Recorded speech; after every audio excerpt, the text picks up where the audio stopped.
A flickering candle in an empty room. Footsteps echo down an ancient stone corridor.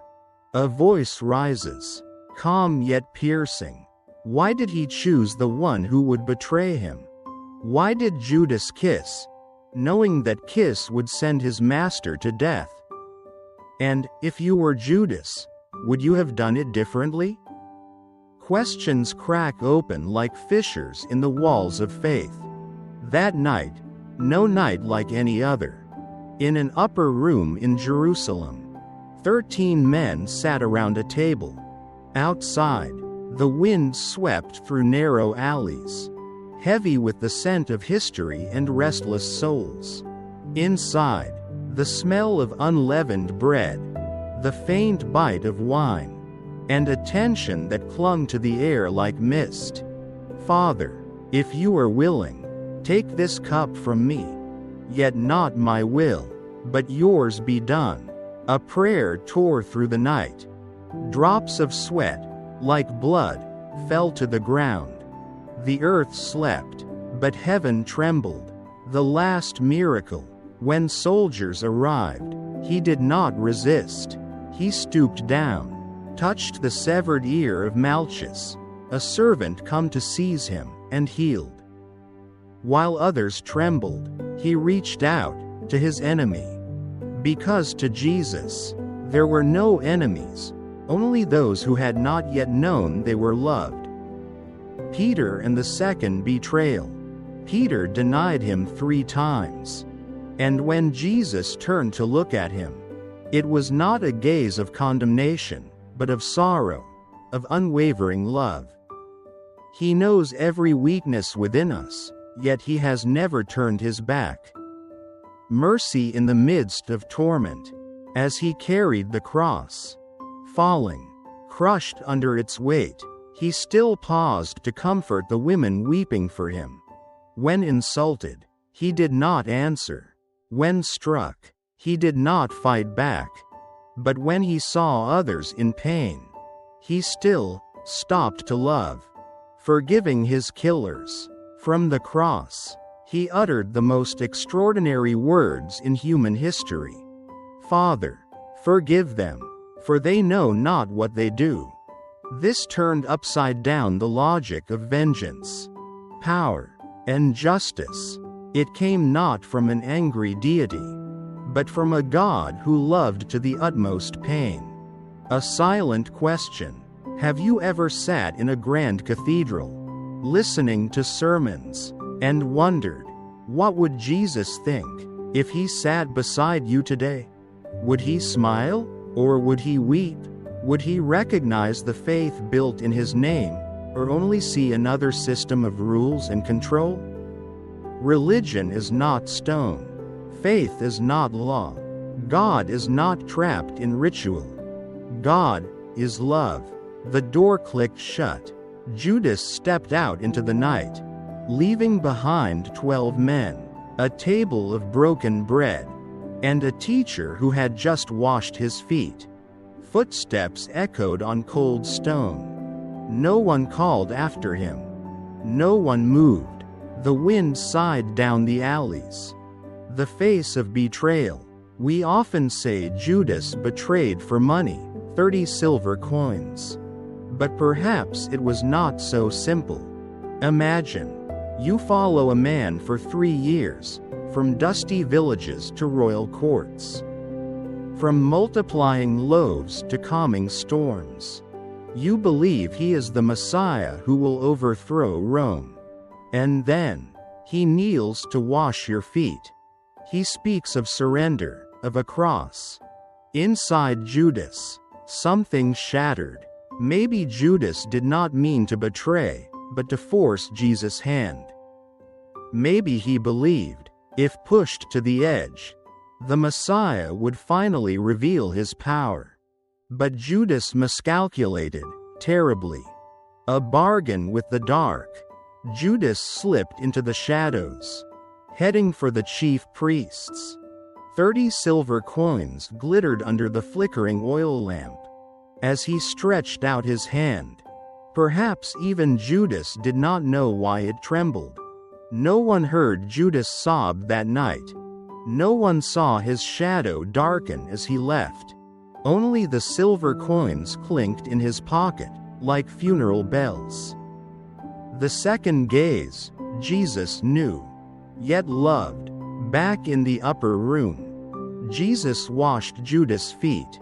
No accusation, no rebuke. He knelt, his hands touching the dust-caked feet of the one about to betray him. No anger, no hatred, only the tears of mercy. A mirror for us. We despise Judas, but are we not sometimes Judas? Have we ever sold love for safety? Traded faith for control? Chosen fear over trust? Judas is not a villain of ancient tales. Judas lives in each of us, whenever we doubt love, whenever we try to seize control instead of surrender. The dark night of faith. Could Judas have repented? Would Jesus have forgiven him? The Bible is silent, but we know. Peter was forgiven. The thief on the cross was promised paradise. And Jesus' love has no end. What destroyed Judas was not the silver. It was despair. The belief he could no longer be loved after failing. Night deepened over Gethsemane. Pale moonlight kissed the gnarled olive trees. A lone figure knelt, forehead pressed to the earth, fingers clutching the soil. From his brow, drops of sweat, blood red, traced down his face. Father, if you are willing, take this cup from me. Yet not my will, but yours be done. A shuddering voice, cracked, tangled in the rustling leaves. No one heard, no one understood, only heaven watched. The moment without miracles.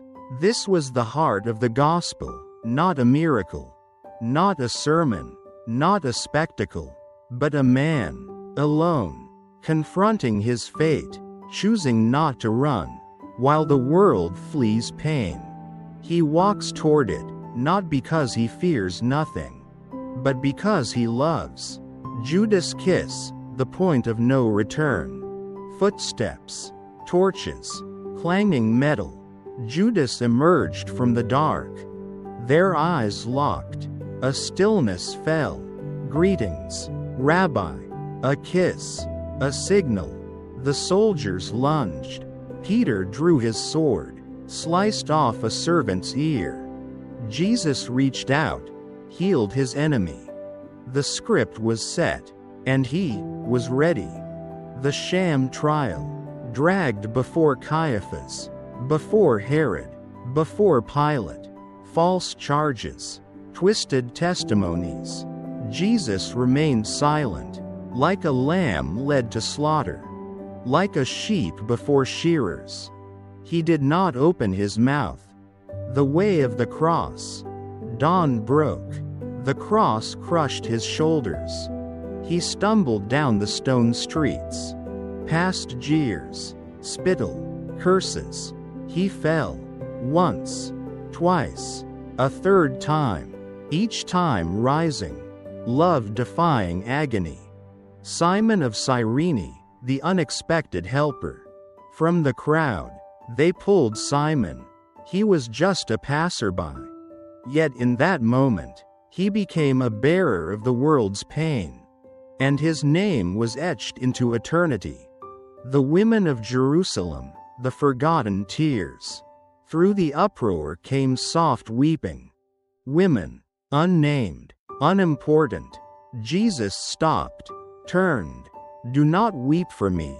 Weep for yourselves and your children.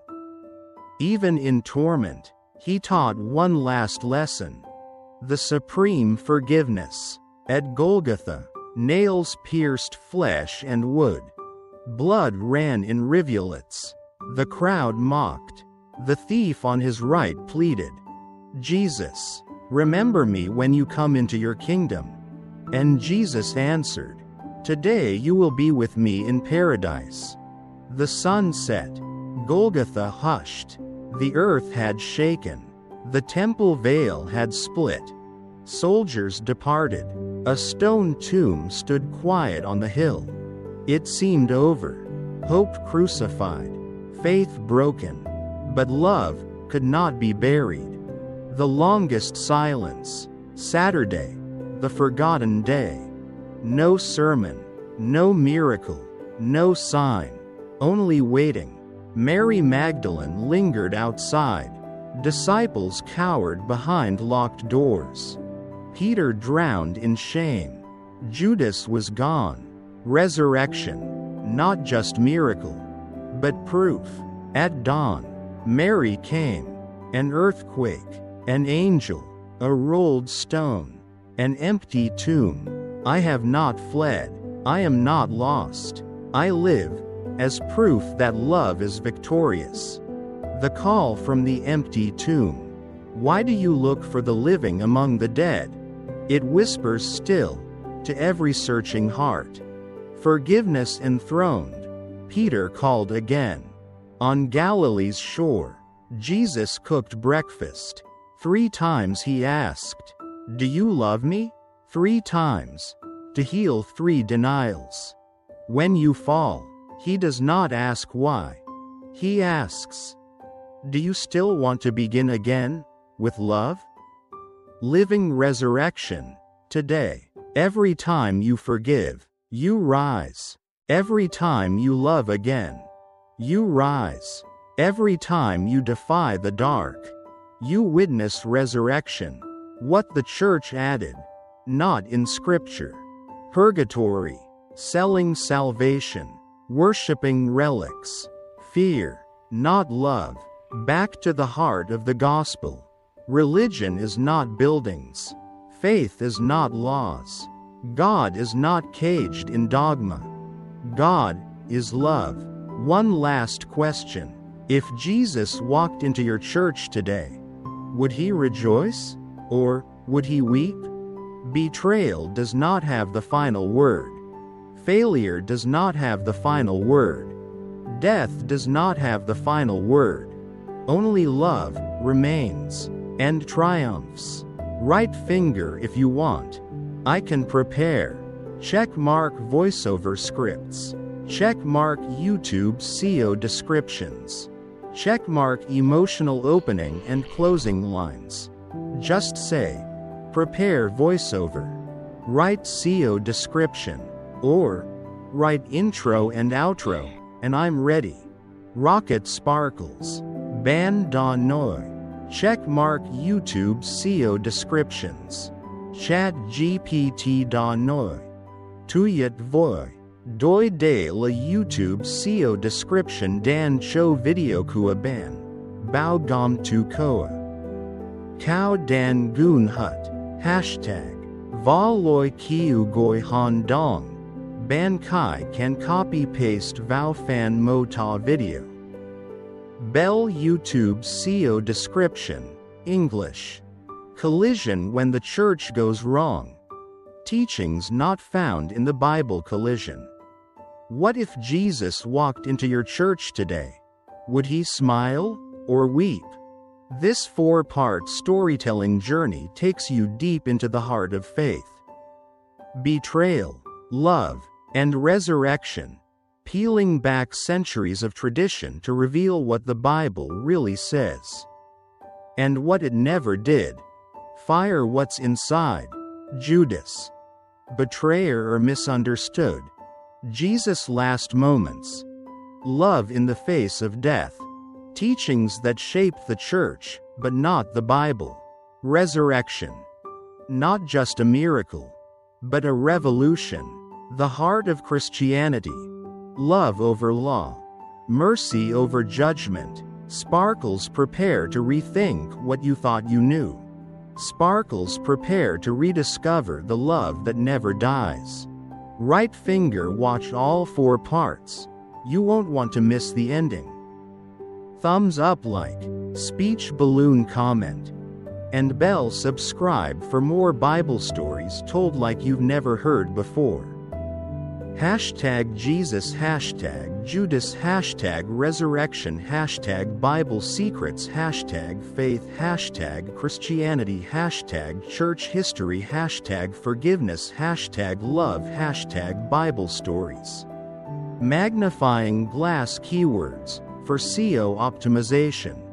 Jesus, Judas, betrayal, forgiveness, resurrection, Christianity, hidden teachings, misunderstood Bible, church mistakes, Bible stories, Easter, love, mercy, religion, faith journey, spiritual awakening, Christian storytelling, emotional Bible video, Bible reflection, church history,